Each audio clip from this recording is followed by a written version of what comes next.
এই জায়গাটা হচ্ছে খিকচড়া গোপীনাথজির মন্দির। কেমন লাগছে বলো ভিউটা? যদি ভালো লাগে তাহলে অবশ্যই আমার জন্য একটা লাইক, শেয়ার এবং সাবস্ক্রাইব হয়ে যাবে। পুরোটা প্রথম থেকে শেষ পর্যন্ত অবশ্যই দেখতে বলবো, এবং এর সঙ্গে যে রিলেটেড ভিডিওটা থাকবে ওটা অবশ্যই কিন্তু দেখে নিন। কত সুন্দর দেখতে পাচ্ছ?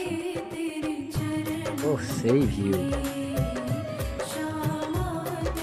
আমি এখন দাঁড়িয়ে আছি প্রসাদ ভবন, অর্থাৎ যেখানে প্রসাদ খাওয়ানো হয় সেই জায়গাটিতে, এই যে সামনে রয়েছে।